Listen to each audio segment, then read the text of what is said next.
Which chapter were we doing last time?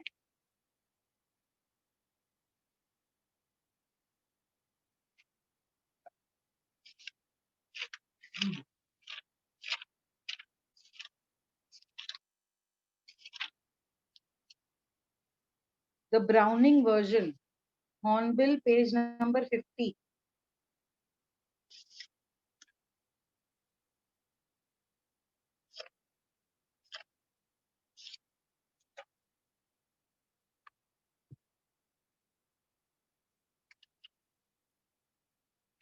Do you remember the story, Browning version?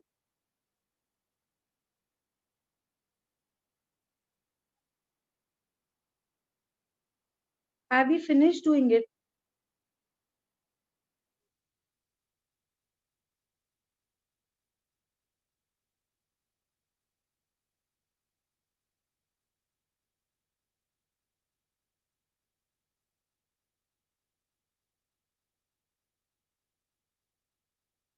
Okay. Now try. Now try to unmute yourself and talk. Ma'am, we were doing Voice of the Rain. We were doing Voice of the Rain. Okay. Voice of the Page number 41. Have I finished explaining the entire poem to you? Yes, ma'am. Yes, ma'am. We did question answers too. Question answers also done. Have we done the figures of speeches in the poem? Yes, ma'am. Yes, ma'am. Okay, that means Voice of the Rain is complete, na? Yes, ma'am.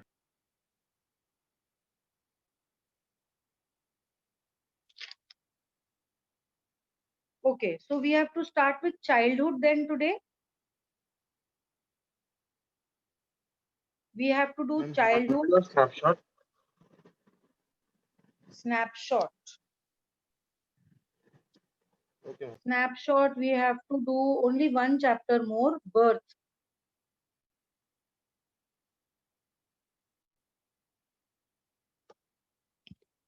So let's do childhood, and after that I will be doing with you subtitling. So page number 58.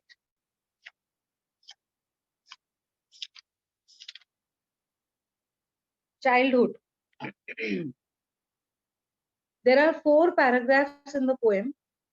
You mark the paragraphs, and each paragraph has 6 lines, but the 4th paragraph has only 4 lines.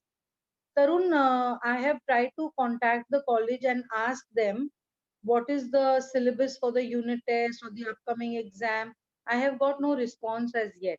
Hopefully Monday, Tuesday, if something information comes from there, I will give it to you people. Okay. So I was saying that the poem has 4 paragraphs. The first 3 paragraphs have 6 lines each, and the 4th paragraph has 4 lines. And the rhyme scheme we will discuss after the discussion of the poem. Childhood by Marcus Nathan. When did my childhood go? Was it the day I ceased to be 11? Was it the time I realized that hell and heaven could not be found in geography and therefore could not be? Was that the day? When did my childhood go? Was it the time I realized that adults were not all they seemed to be? They talked of love and preached of love, but did not act so lovingly. Was that the day? When did my childhood go? Was it when I found my mind was really mine, to use whichever way I choose, producing thoughts that were not those of other people, but my own and mine alone? Was that the day? Where did my childhood go? It went to some forgotten place that's hidden in an infant's face. That's all I know. So The beginning of the first three paragraphs is when did my childhood go? When is it that I was not a child anymore but became an adult? So the poet is already an adult. An adult is writing this poem, wondering when was that time exactly when he stopped being a child and became an adult. So in the first three paragraphs, there are three different timings that he is giving as to when his childhood must have gone. In the fourth paragraph, he is dealing with where did my childhood go? It went, but where did it go? When did my childhood go? Was it the day I ceased to be 11? What is the meaning of the word cease? Mom just turned 11. Yeah, but what is the meaning of the word ceased? To not exist. To stop. Cease means to stop. So the day I stopped being 11, that means the 12th birthday. Was it the time I realized that hell and heaven could not be found in geography and therefore could not be? So hell is a place, heaven is a place, but they are not physical places. They are a concept. They cannot be found in geography. You cannot take the globe and start looking for a place called hell. You cannot open the atlas and start looking for a place called heaven. It does not exist on the map, but it is a place. It is a concept. So a child who has grown up enough to become 12-year-old and is realizing that there is a hell, there is a heaven, but it's not in geography. So it's not actually there and therefore could not be. That means actually hai nahi, but concept hai. Was that the day? So was that the day when my childhood went away? Then when did my childhood go? Was it the time I realized that adults were not all they seem to be? So there comes a time in a child's life, up till a certain time, he believes everything that his parents tell him without thinking. Then the child grows up a little bit and he starts questioning and he realizes that adults were not all they seem to be. What can be seen at the surface, there may be something more about that person. That is a thought, that is the beginning of adulthood. When you start realizing that things are not as they seem. They talked of love. Who is the they? Mom, the adults. The adults. They talked of love and preached of love. What is the meaning of the word preached?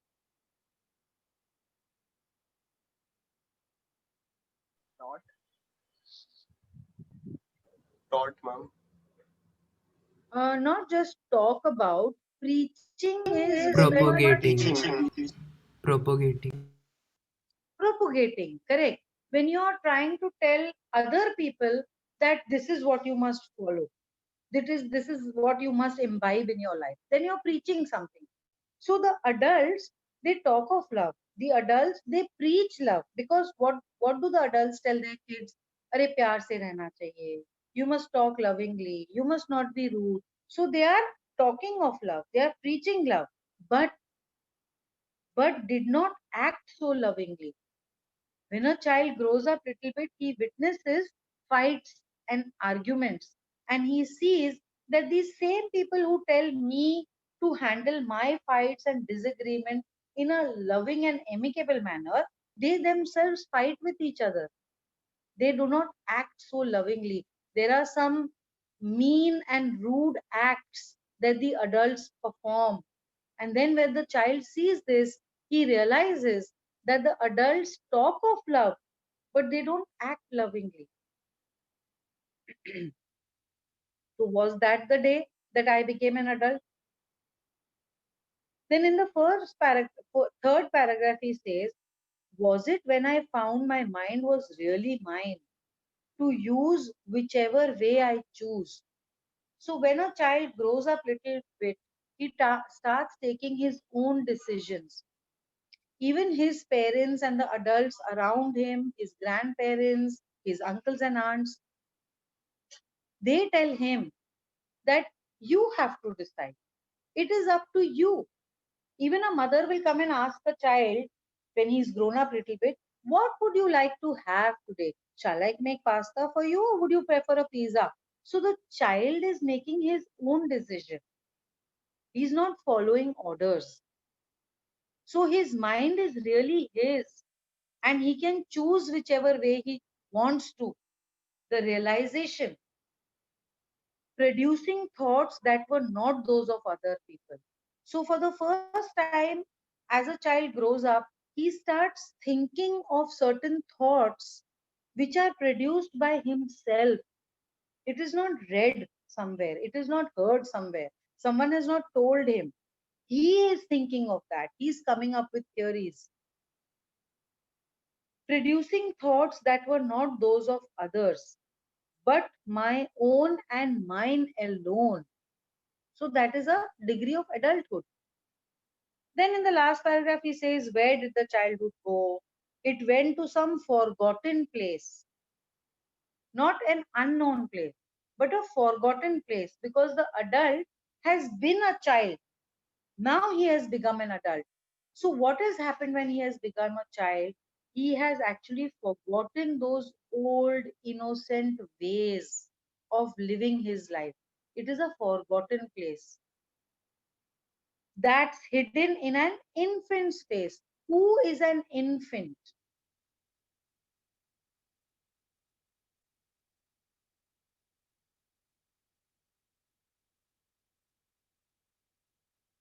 What is the meaning of the word infant? I'm a baby. A baby, a very young, very small baby before 1 years of age is an infant. So where has his childhood gone? His childhood's gone in a place which is forgotten, which is hidden behind the innocent face of a very small child. And then he ends the poem by saying, that's all I know. I don't know anything more than this. Can I have somebody read the poem for the class, rather recite the poem for the class?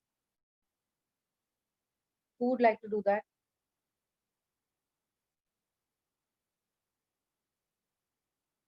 No one? No one feeling confident enough?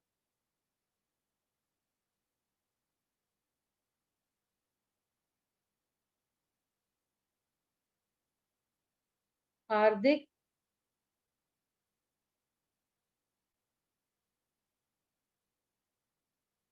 Hardik not responding? Aryan?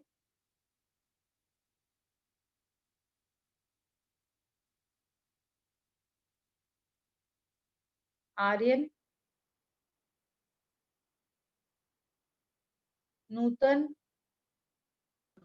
कोई question तो नहीं पूछ रही हूँ, सिर्फ poem को तुमको पढ़ना है. Why is that so difficult? Sonal, Yes, ma'am. can you recite the poem better? Ma'am, I will, ma'am tone नहीं आएगा, बस read कर दूँगी. I beg your pardon? Ma'am, I will read, ma'am. हाँ, read. Yes, ma'am. When did my childhood go? Was it the day I ceased to be 11? Was it the time I realized that hell and heaven could not be found in geography and therefore could not be? Was that the day? When did my childhood go? Was it the time I realized that adults were not all they seemed to be? They talked of love and preached of love, but did not act so lovingly. Was that the day? When did my childhood go? Was it when I found my mind was really mine to use whichever way I choose, producing thoughts that were not those of other people, but my own and mine alone? Was that the day? Where did my childhood go? It went to some forgotten place that's hidden in an infant's face. That's all I know. Very good, Sonal. Now, if you look at the question on the next page, identify the stanza that talks of each of the following: individuality, rationalism, hypocrisy. So, individuality, this topic has been dealt in paragraph number.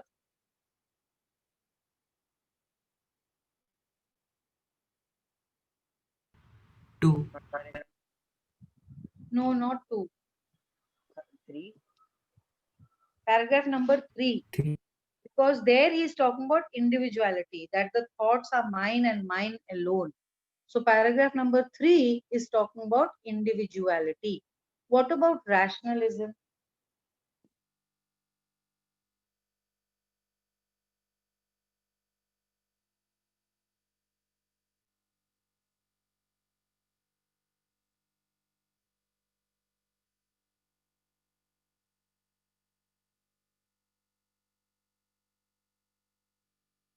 Which paragraph?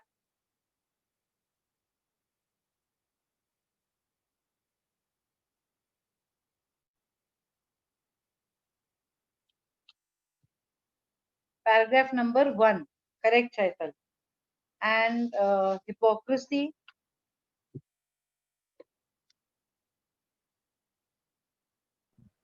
Second paragraph, hypocrisy. Second paragraph. Hypocrisy is when you are doing something but you are talking otherwise. You are talking something but you're doing otherwise. So individuality is a person's quality that makes him different from others, or thinking for himself without following others' thinking. Rationalism is a stage when an individual is able to analyze a situation using reason and come to his own conclusions. And hypocrisy is the practice of engaging in the same behavior or activity for which one criticizes another. You are criticizing someone else for doing something, but you yourself are doing it. That is hypocrisy. The poet has talked about the hypocritical behavior of the adults who preach something else but practice something else in their own life. So this question, we have done it in the textbook itself. Question number 2. What, according to the poem, is involved in the process of growing up?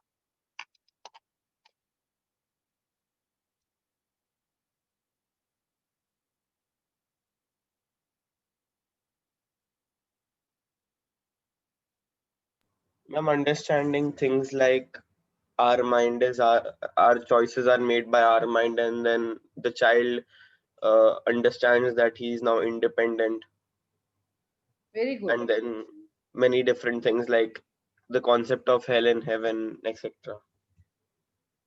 So the rationalism, the understanding, understanding the hypocrisy, the nostalgia of remembering things. So all that is involved in the process of growing up.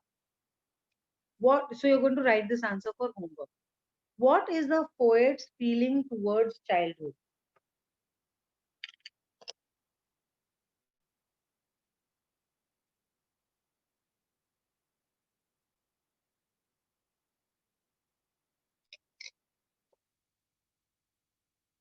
How does the poet remember childhood? In a nice way or a bad way? In a nostalgic way.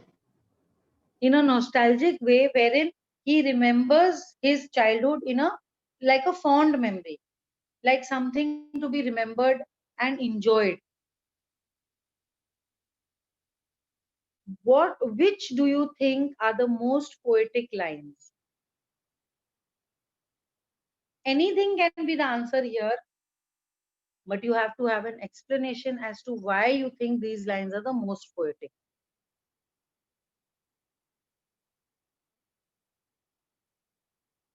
Ma'am, the hell and heaven wala thing, ma'am.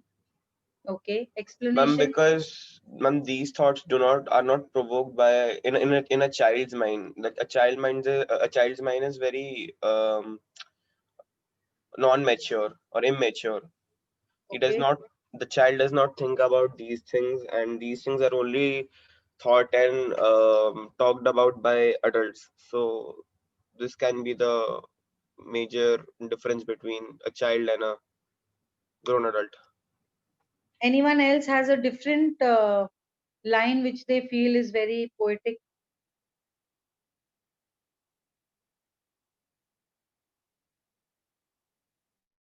No one else? What about the rhyme scheme of the poem?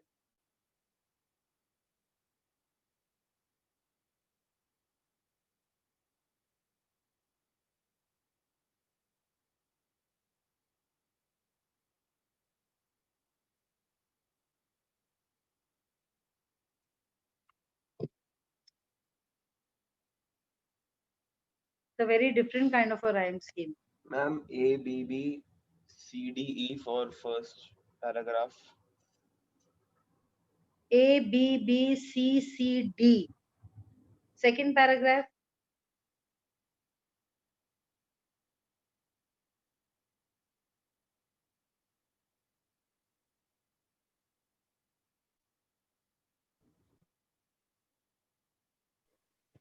Ma'am, all have different A, B, C, D, E, F. A, E, F, G, F, D. Okay, with respect to the first one, okay. Yeah. Paragraph 3.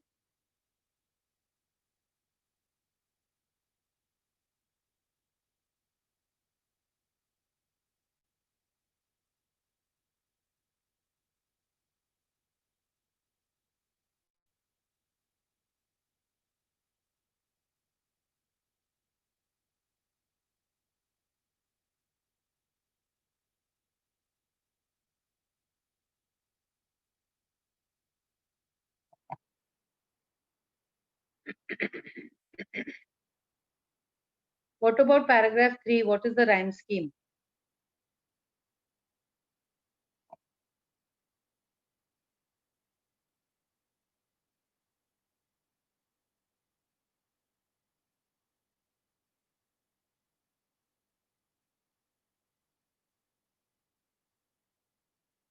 A, H, I, J, K, D. वो A and D जो है first paragraph से वो repeat हो रहा है. Paragraph 4.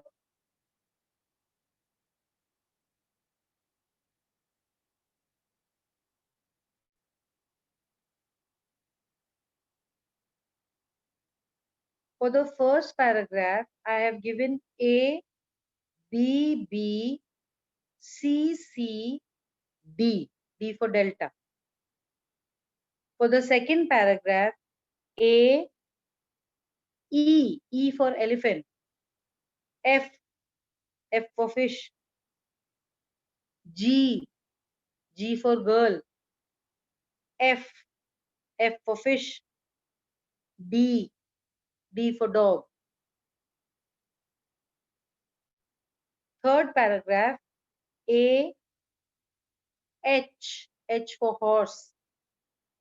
I for India. J, J for Japan. K, K for king. And then D, D for Delta.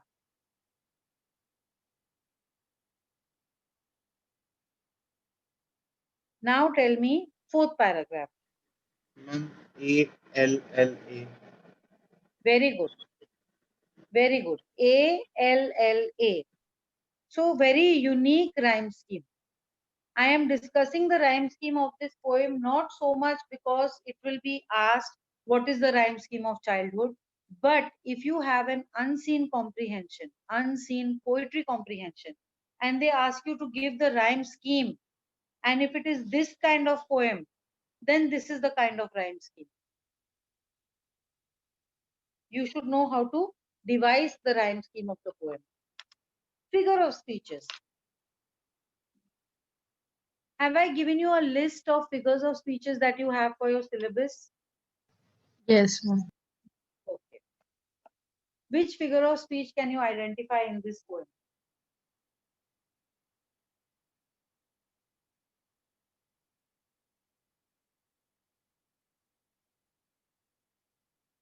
Let's take the first line. When did my childhood go? What figure of speech is this?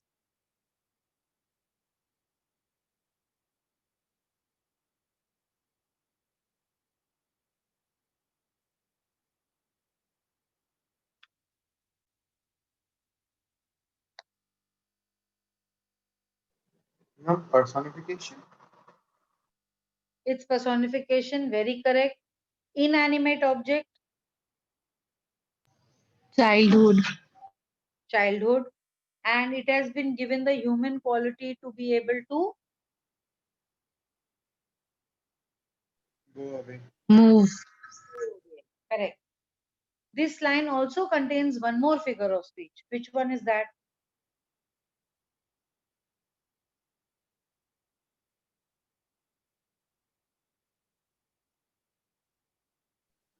Ma'am, I know a figure of speech, but it would be a collective one, not the first line only.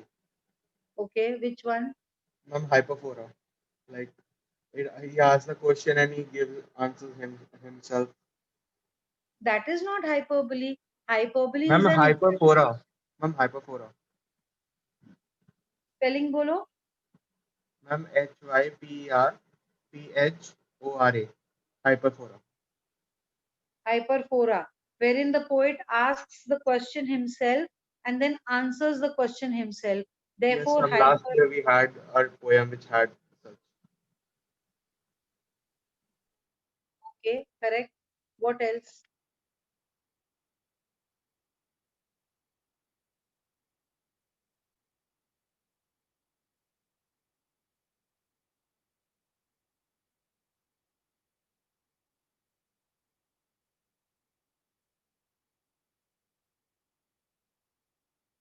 So we need to add hyperphora to our list of figures of speech. The fact that line number 1 of paragraph 1, line number 1 of Ma'am, paragraph, sorry, ma'am. I guess I give the wrong spelling. It was HYPO, hypophora. so it's HYPOPHORA, Yes, ma'am. hypophora. Okay. I was saying the fact that paragraph 1, line number 1, paragraph 2, line number 1, plus paragraph 3, line number 1 is the same. When did my childhood go? So, which figure of speech is this? refrain, Refrain. REFRAIN, refrain, because it has been repeated. One more such line in the poem is refrain. Which line is that? Was that the day? was that the day, Was that the day?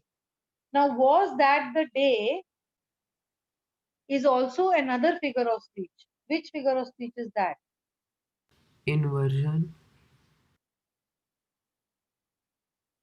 no ma'am, No. no, Apostrophe Apostrophe. Apostrophe. Why, Tarun? because of exclamation mark. Because of the exclamation mark. And you can add hypophora to your list of figures of speech.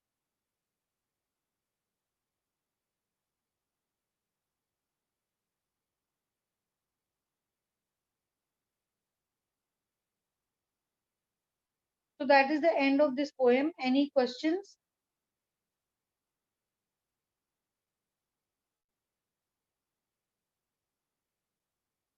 You are going to do question number 2, 3, and 4 for homework in your literature book.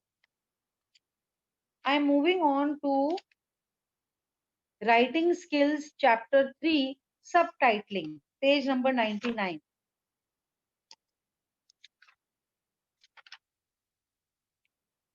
The purpose of subtitling is to convey the main idea or theme of each section of a long piece of writing. It helps the reader know at a glance the subtopics that are being addressed. Giving suitable subtitles helps break the monotony of reading long passages. What is the meaning of the word monotony?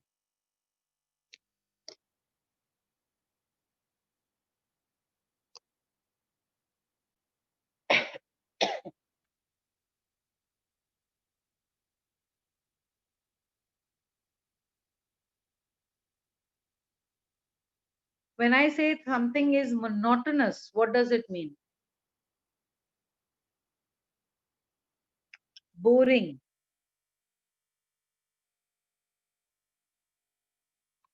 Read the newspaper article given below and do the tasks that follow. A new deal for old cities. The example of Curitiba in Brazil. Curitiba is the name of a city which has attracted global attention for innovative urban plans. What is the meaning of the word innovative? Creative. Very creative, something that is new. Urban plans Ma'am, can you using repeat the page number, please? 99. Okay, ma'am. Using low cost technologies shows that inclusive development models for urban renewal are workable. So that is what the passage is about. Who would like to volunteer to read the passage for the class?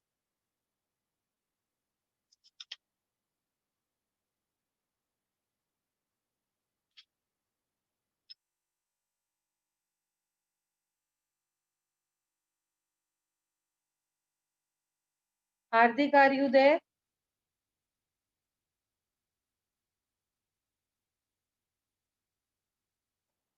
Hardik, no response from you. This is the second time. Rohan,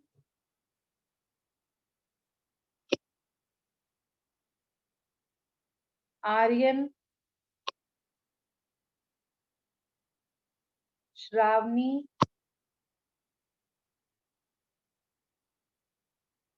Advait,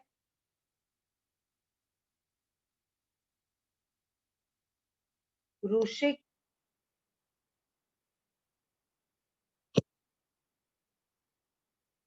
Sanskruti,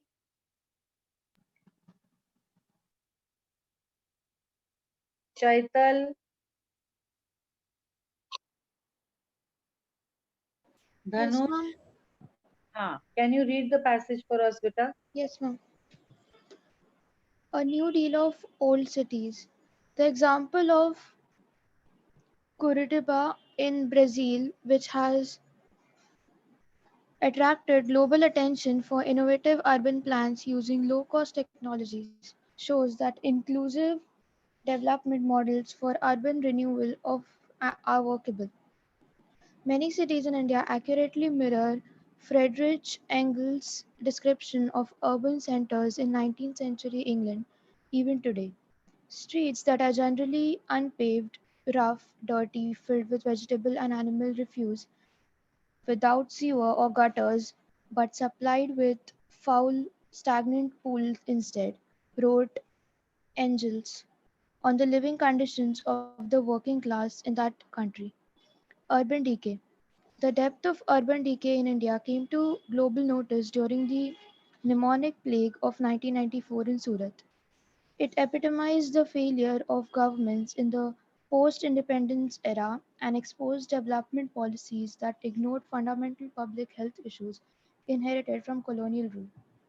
There is little evidence to show that the policymakers assimilated the lessons from the Surat public health disaster.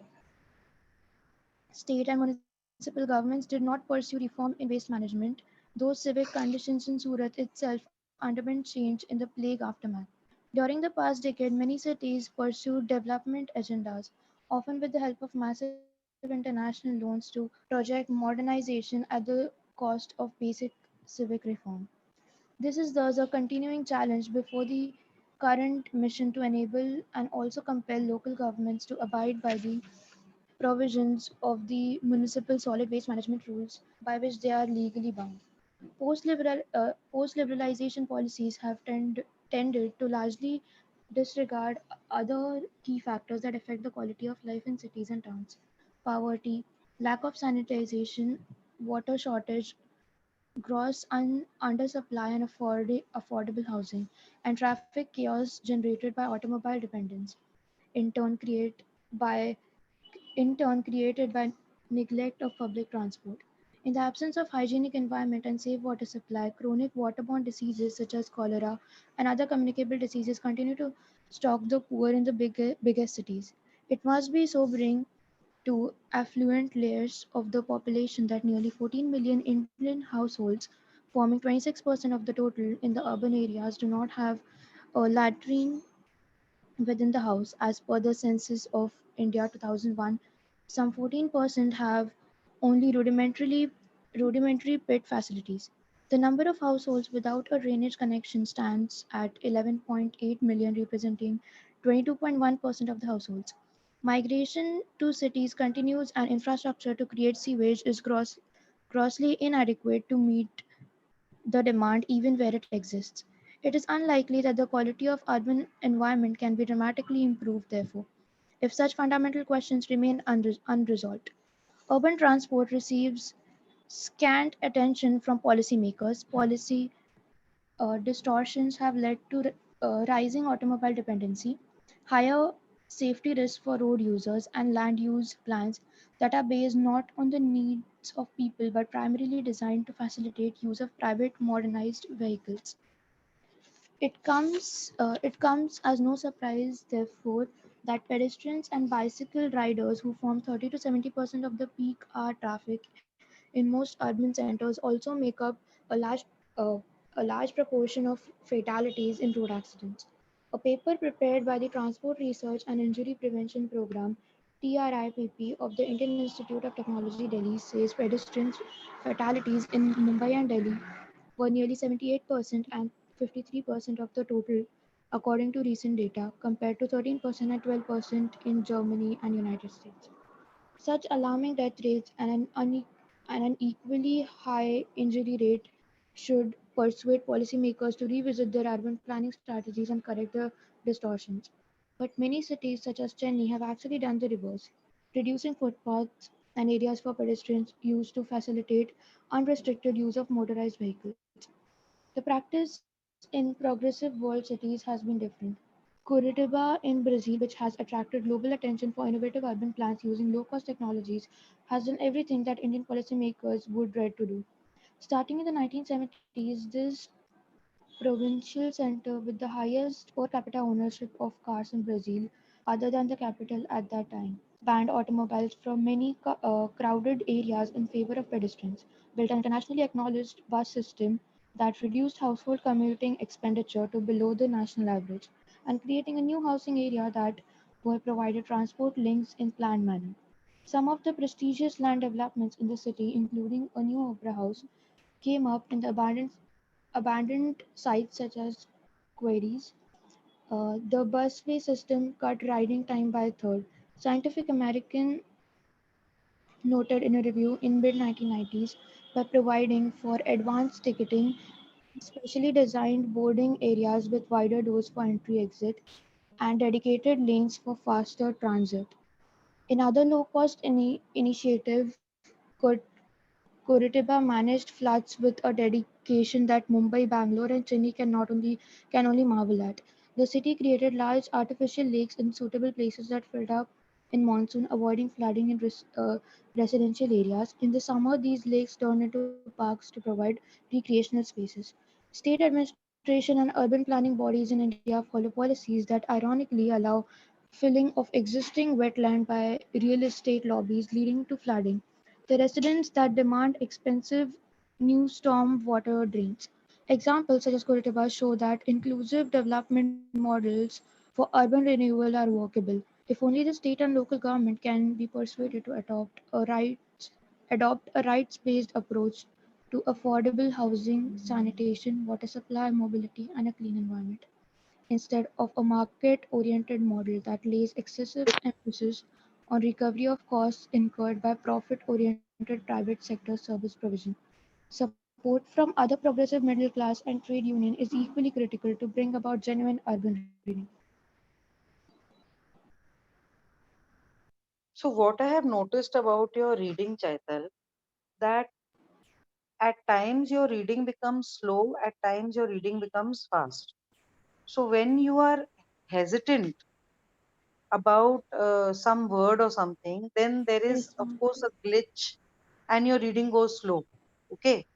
Now you cannot do anything about that. That will come gradually with reading practice.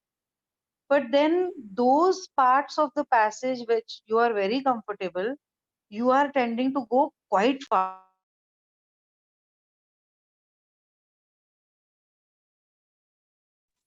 The difference between the slow and the fast becomes too much.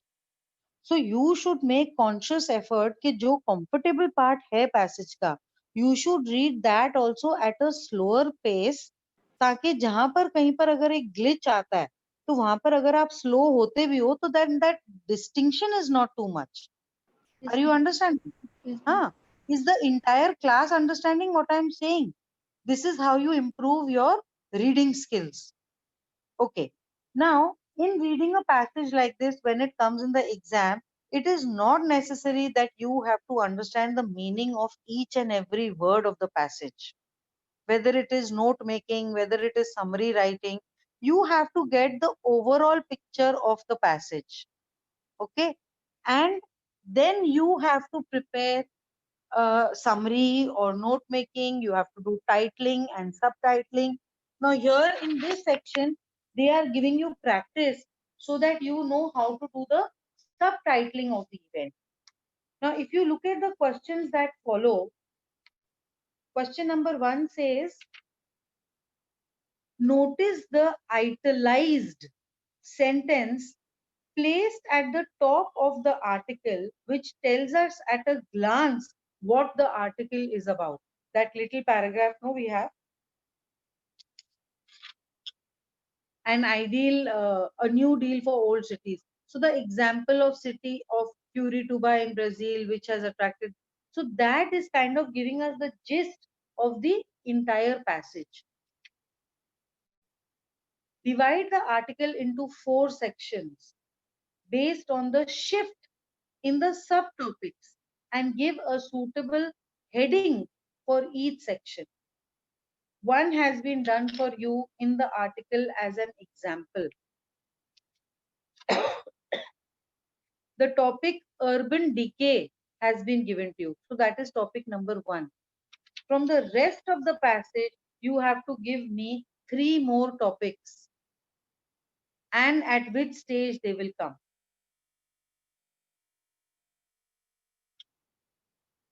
We are going to do it right now.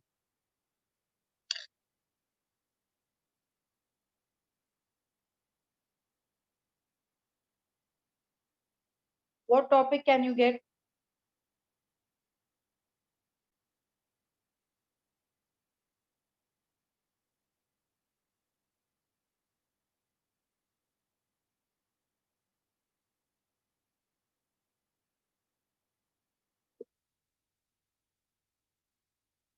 Anyone?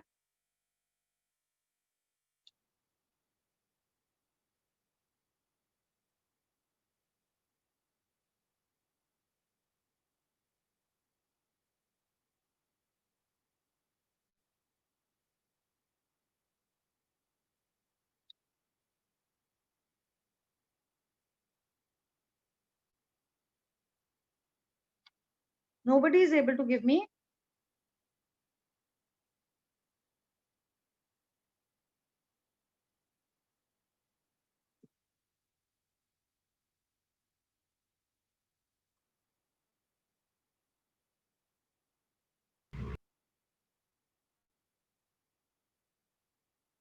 What subtopic can you give?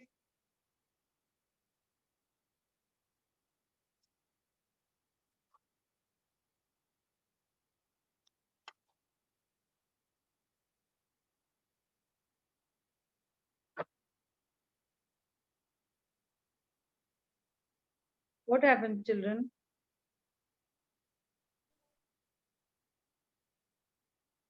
ये जो urban decay है, it starts with the depths of the urban decay in India.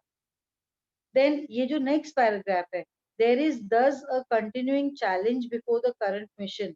Is it still talking about urban decay or is it talking about something else?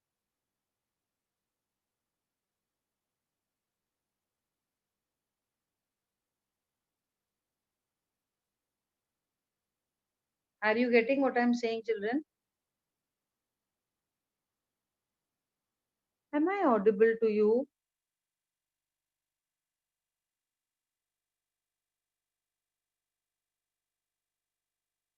On page number 99, we have a paragraph Yes, that ma'am, you are starts, audible.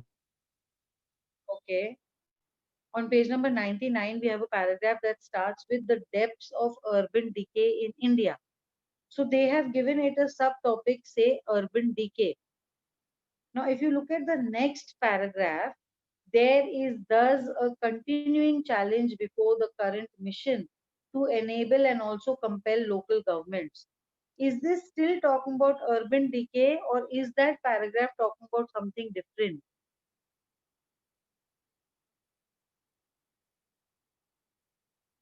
Talking about urban decay.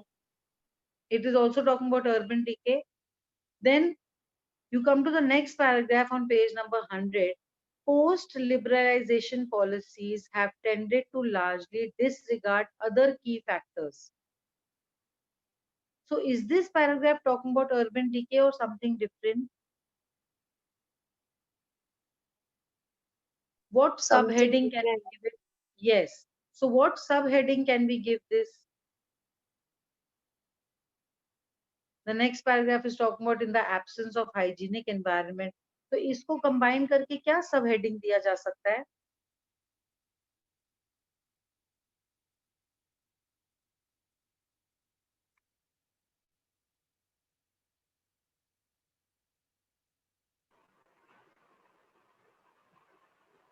Challenges faced. Urban challenges. Can we call it urban challenges? So this becomes our subtopic number 2. Similarly, at what point in the passage are we getting subtopic number 3, and what is that topic? If you need, go through the passage again and tell me this. What is going to be our subtopic number 3?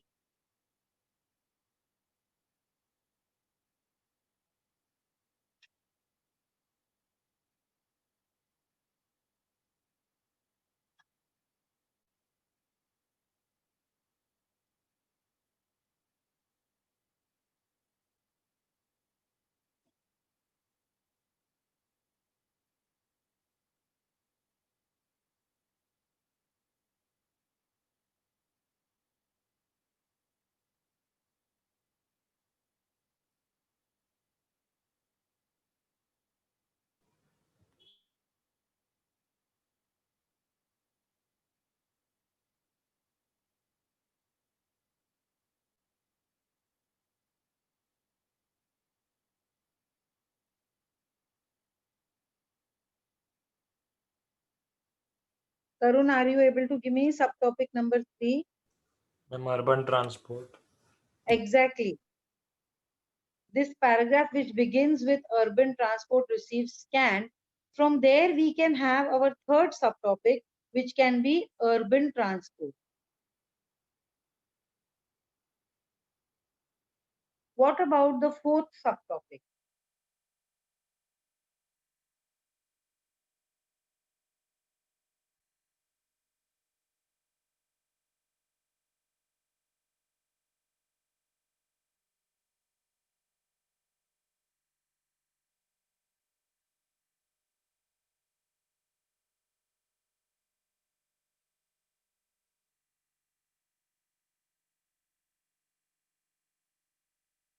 At which juncture will it come?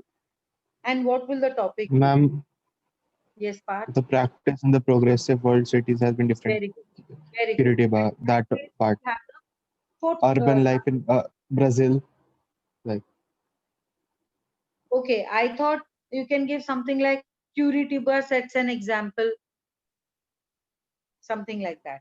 So that is yeah. how we have we have given our 4 subtopics. Okay. So with that, we have finished subtitling and childhood. How much time do we have left? We have more than half an hour. Should I start with Silk Road? Page number 74.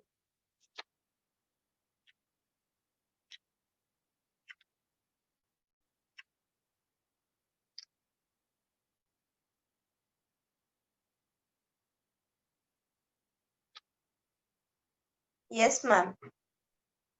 Notice these expressions in the text. Infer their meaning from the context. Silk Road, written by Nick Middleton.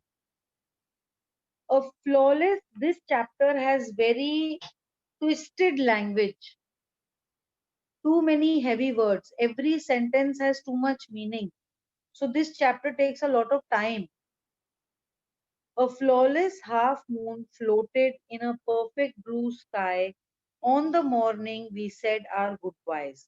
So basically, the author is saying that they all are saying goodbye. They are leaving.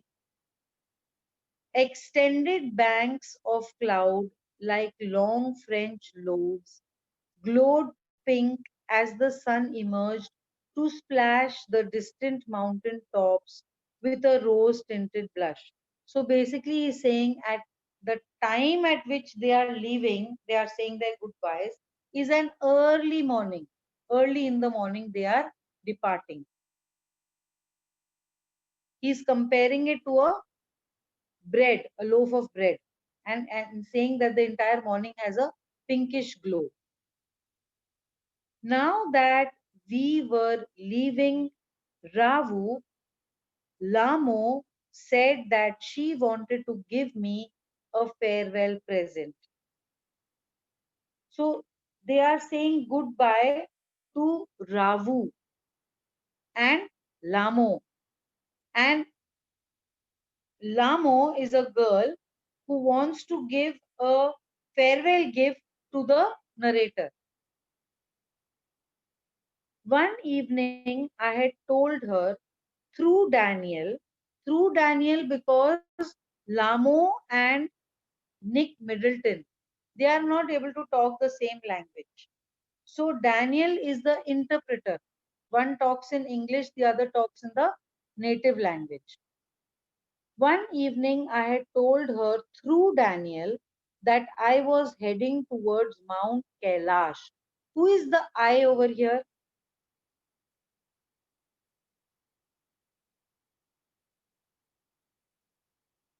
Narrator.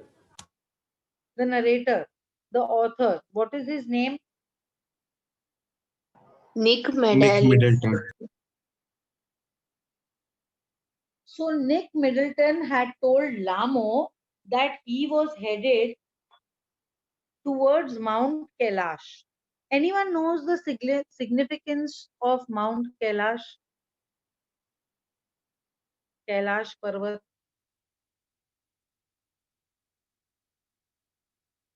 Ma'am, in Ramayana, ma'am, there was this Jadi Booty types, which was it was basically a task given by Ram to Hanuman to bring that medicine from that Kailash Sanjeevani Parvat.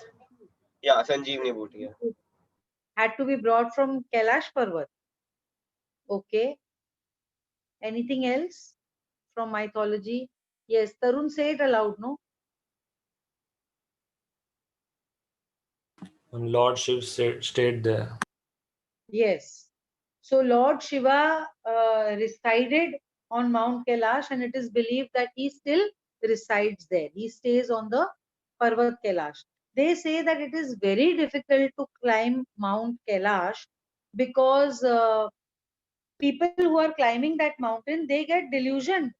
They lose their way. They don't know how to proceed further or come back. Some people have started saying that it is a portal through which you can travel to a different space and time. Anyway, that is not related to our chapter. So he says, Nick Middleton tells Lamo some time ago that he is headed towards Mount Kailash. And now, when they are saying goodbye, Lamo says, I want to give you a farewell gift. I was heading towards Mount Kailash to complete the Kora. What is the Kora? A kind of a pilgrimage type. Yes, the Kora is the entire pilgrimage. Okay. कि आपकी जो तीर्थ यात्रा है उसमें you have to cover these spots. So he has to still visit Mount Kailash so that the तीर्थ can be completed. And she had said that I ought to get some warmer clothes. So at that time, when Nick Middleton had told Lamo that he's headed towards Kailash, Lamo had told him that he needs warm clothes if he has to go to Kailash.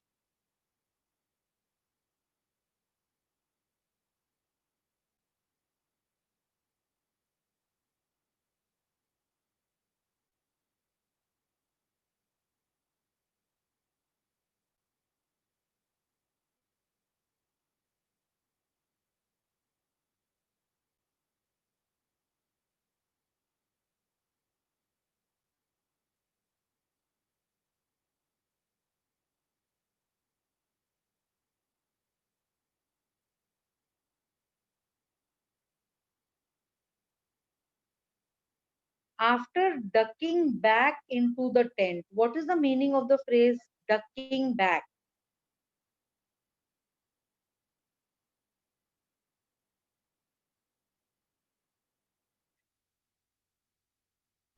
Going back.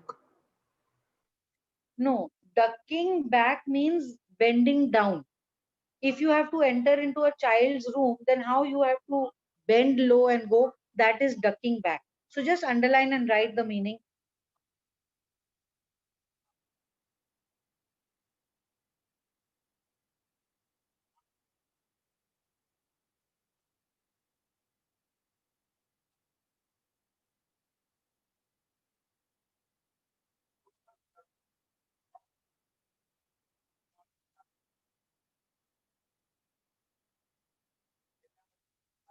After ducking back into her tent, who is the her over here?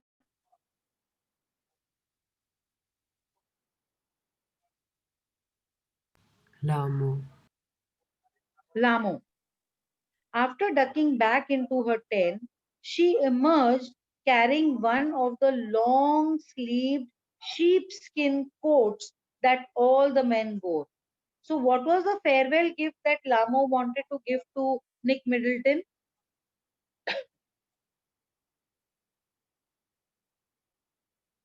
Long sleeved sheepskin coat. Very good. T-san, now this is another person. Sitan. Sitan sized me up as we clambered into his car. Sized me up means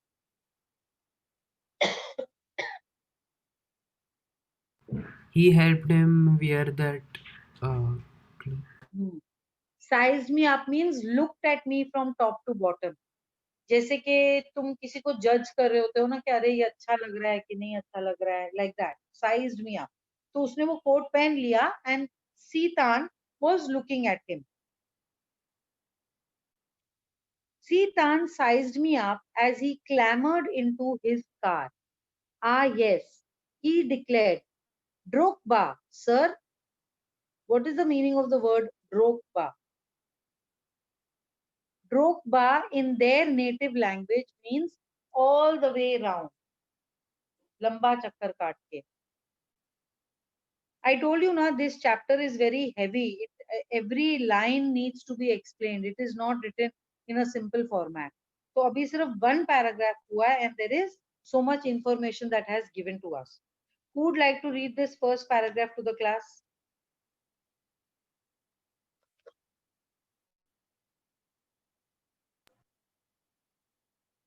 Ma'am, can I? Advait?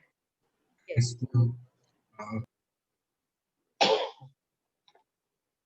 Ma'am, I or Advait?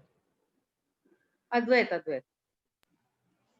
A flawless half moon floated in a perfect blue sky on the morning we said our goodbyes. Extended banks of cloud like long French loaves glowed pink as the sun emerged to splash the distant mountain tops with a rose tinted brush. Now that we were leaving, Rabu Lamo said she wanted to give me a farewell present. One evening, I told her through Daniel that I was heading towards Mount Kailash to complete the Kora, and she had said that I ought to get some warmer clothes. And ducking back into her tent, she emerged carrying one of the long sleeve sheepskin coat that all the men wore. Chetan seized me up as we clambered into his car. Ah, yes, he declared. Rugba, sir. Okay, very good, Advait. Second paragraph. We took a shortcut to get off the Changtang. Sita knew a route that would take us southwest almost directly towards Mount Kailash. It involved crossing several fairly high mountain passes, he said. But no problem, sir, he assured us. Who is the he over here? He assured us. Satan. Titan. If there is no snow, what was the likelihood of that? I asked, not knowing, sir, until we get there.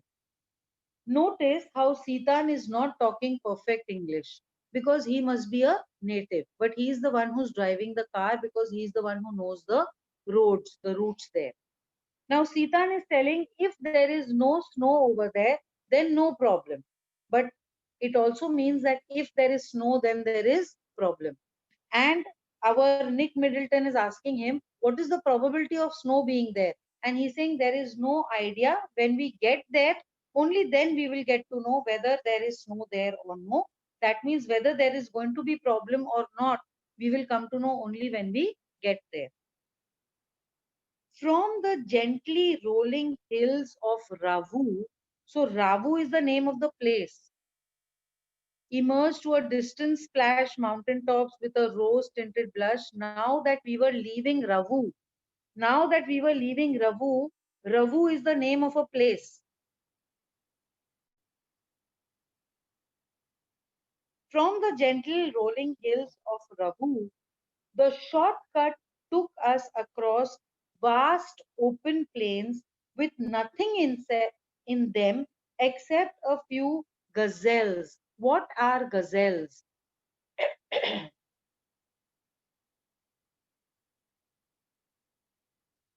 Ma'am, a type of deer-like animal. Deer like almost antelopes, like antelopes. They have big horns and all that. Nothing in them except a few gazelles that would look up from nibbling the arid pastures. What is the meaning of the word nibbling?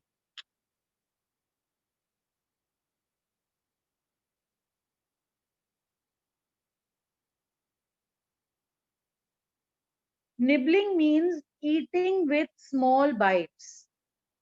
Biting small, that is nibbling. What is arid pastures?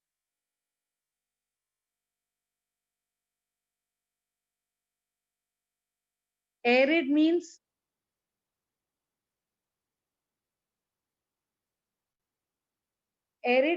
dry. What is the meaning of pastures?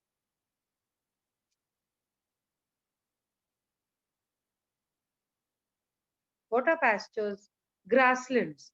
So dry grasslands, because they are on mountain tops, they are greenlands, but it is not lush green like you see in north of India, Punjab and Madhya Pradesh and Bhopal.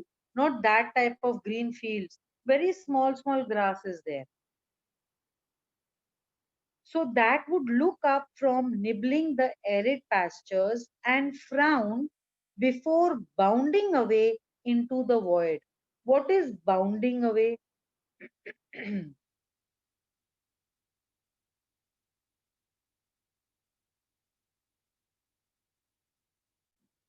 Yes, leaping. Bounding means running in a jumping way. Because if you see a deer running, it does not run like a horse.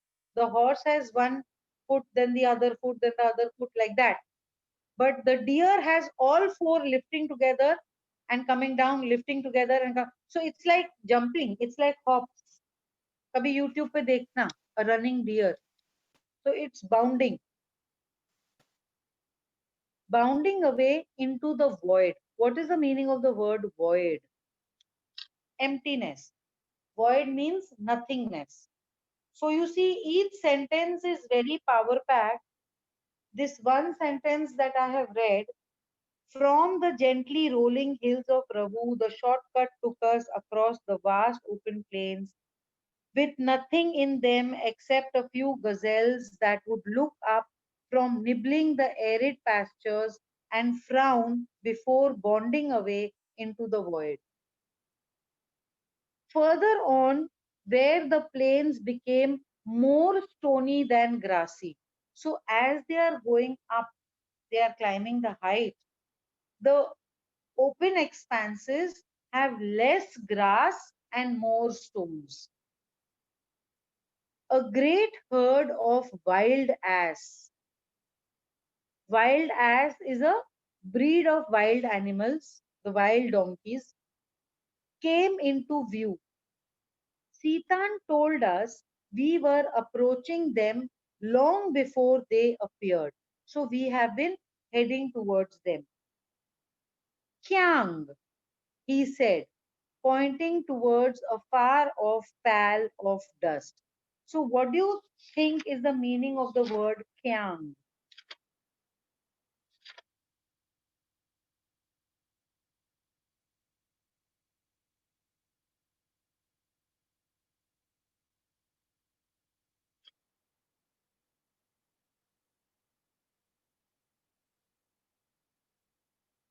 Kyang, Kyang is the name of the wild ass in the native language. Because when Sitan said Kyang, what Nick Middleton could see was a cloud of dust. A pall of dust means a cloud of dust. But when we drew near, I could see the herd galloping en masse. Galloping en masse means what?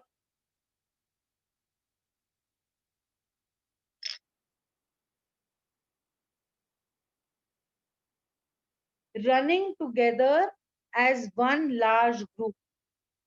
If you open, what is that, Animal Planet and all that, in the sky also sometimes you see large number of birds all moving in one direction. In the aquatic fishes also you see large number of fishes all moving in one direction as if it is one animal. So like this here, en masse means all of them together. Right जाएंगे तो सब right जाएंगे, left जाएंगे तो सब left जाएंगे, as if they are one unit. Galloping en masse, wheeling and turning in tight formation, as if they were practicing maneuvers on some predetermined course. Maneuvers means movements. Plumes of dust billowed into the crisp, clean air. The air otherwise is very crisp because it is cold, and it is very clean because it is less inhabited. But now what is happening to that clean, crisp air? There is dust that is being thrown into the air because of these galloping animals. Now I need somebody to read paragraph number 2 and 3. Page number 74, we took a shortcut.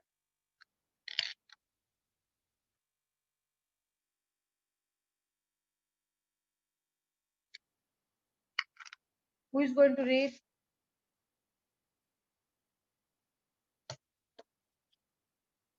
Aryan?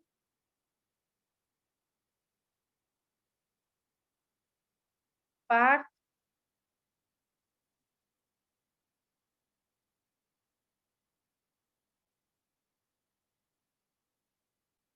Nutan? Rohan?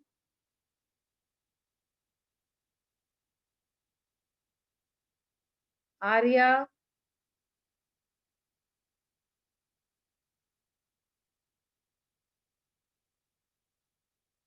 Rimjim?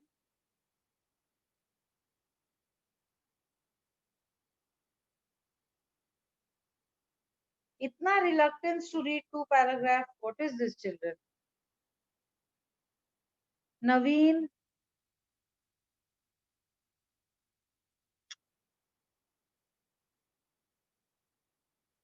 Satyam,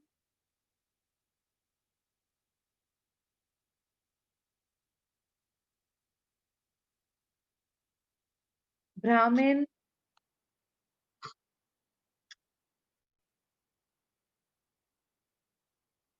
Shravani,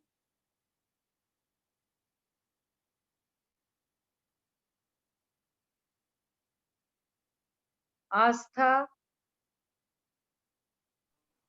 Ma'am, from which paragraph? paragraph number 2 on page number 74. We took a shortcut. Okay. We took a shortcut to get off the Chang Tang. Satan knew a route that would take us southwest, almost directly towards Mount Kailash. It involved crossing several fairly high mountains passes, he said, but no problem, sir. He assured us. If there's no snow, what was the likelihood of that? I asked, not knowing, sir, until we get there. From the gently rolling hills of Ravu, the shortcut took us across the vast open plains with nothing in them except a few gazelles that would look up from nibbling the arid pastures and frown before bounding away into the void. Further on, when the plains become more stony than grassy, a great herd of wild ass came into view. Satan told us we we were approaching them long before they appeared. Kang, he said, pointing towards a far-off pall of dust. Where we drew near, I could see the herd galloping en masse, wheeling and turning in the tight formation as if they were practicing maneuvers on some predetermined course. Plumes of dust billowed into the crisp and clean air. Very good part. Now we are continuing with the second paragraph on page number 75. As hills started to push up once more from the rocky wilderness, that means the height is increasing, we passed solitary drokbas. Solitary means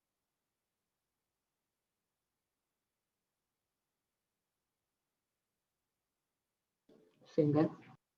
solitary means single, means all alone. Over here, earlier also he says drokba, that was all the way round. Now over here, drokbas, what does it mean? We passed solitary drokbas tending their flocks. This means, what is the meaning of drokba? Shepherds of a sort. A shepherd, a person who looks after flock is known as a shepherd. So drokba is the native language word for shepherd. We passed solitary drokbas tending their flocks. What is the meaning of the word tending?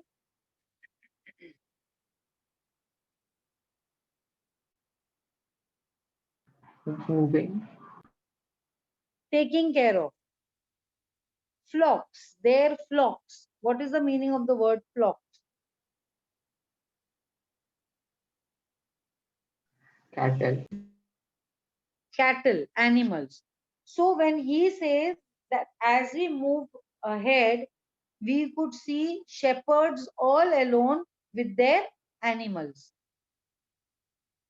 Sometimes men, sometimes women.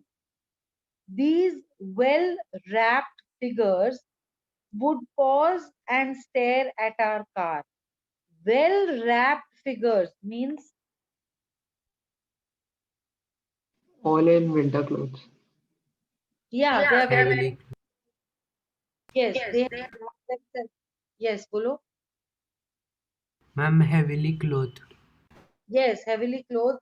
They have wrapped themselves with blankets and all that to keep themselves warm.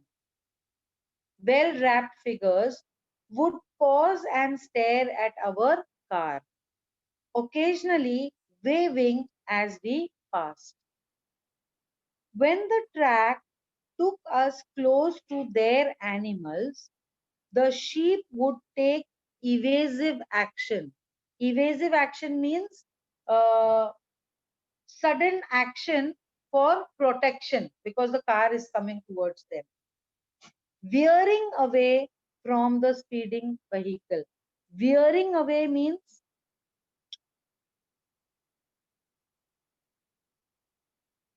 Running away. turning away. Not just running away, but turning away from the vehicle. Now, paragraph number 3.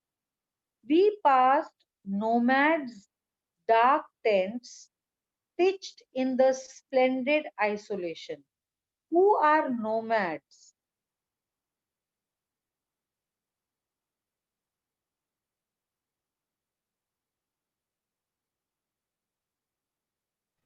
They don't Nomads, have a permanent settlement. very good, very good.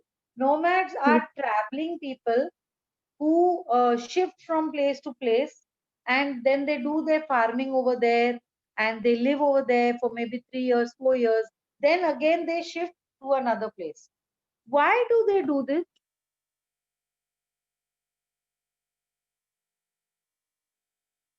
Why do they not Nomads settle are down? basically generally they are traders and merchants, so they have to. No, no, no, no, no. They are farmers. They perform shifting agriculture. They perform shifting agriculture, which is what, Harsh? Uh, in which they well, completely burn the farm. Slash and burn techniques. Yes. So they grow something and then they are exploiting the trees close by because they're eating the fruits from those trees. They are hunting the few animals over there. They are eating the few fishes in that river. Then they think that they have already exploited this part of the nature. Now they should leave it But alone. nomads are also merchants.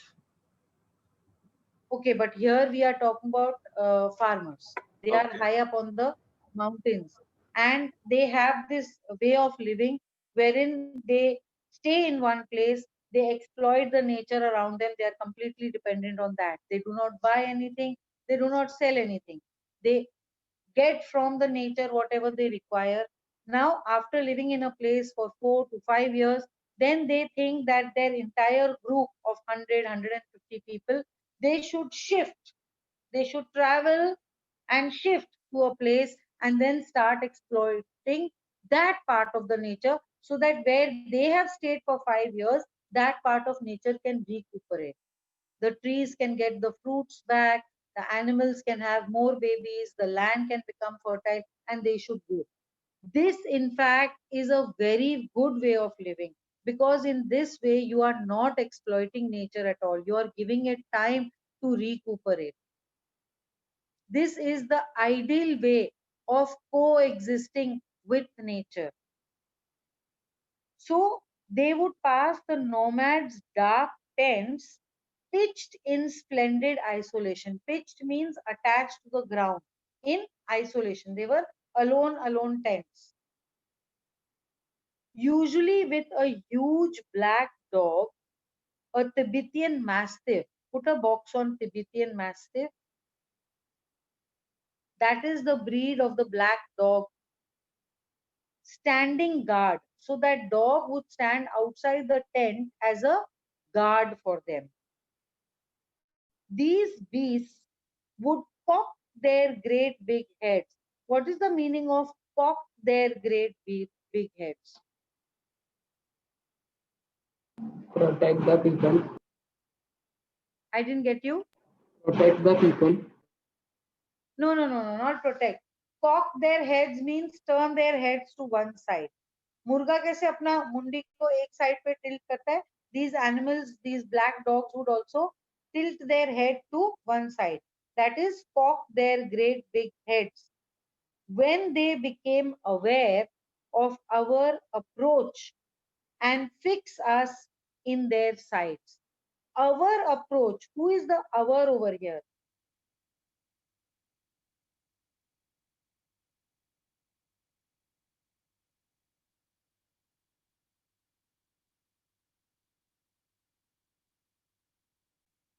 Our is the traveling. narrator and all the Yeah, so people in going on there. today's case, it is Nick Middleton and Seetan and Daniel. They are traveling. But another case, there can be other such travelers who are doing the pilgrimage, perhaps, who have come there for mountaineering, those people. So when they would come and the dog would become aware, they would tilt their head and fix their sight on them. As we continued to draw closer, they would explode into action, speeding directly towards us like a bullet from a gun and nearly as fast. As fast as what? From a As a bullet from a bullet gun. from a gun. Very good. I need somebody to read paragraph number 2 and 3.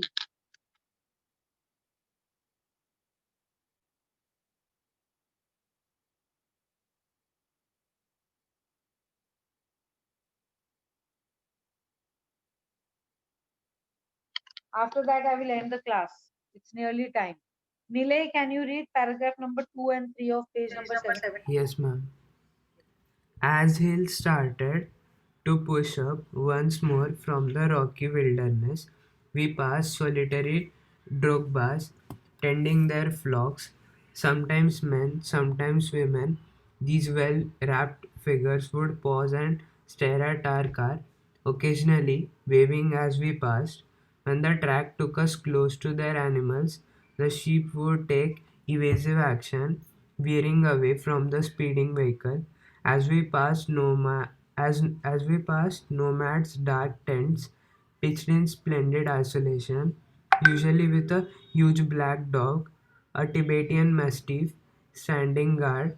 These beasts would cock their great big heads when they became aware of our approach and fix us in their sights.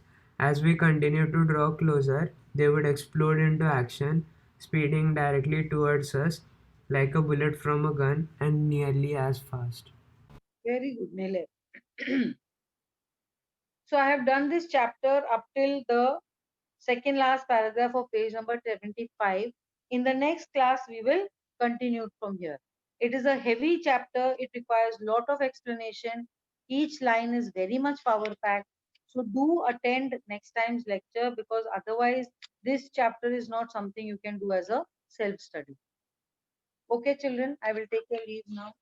Your homework is page number 59, question number 2, 3, and 4.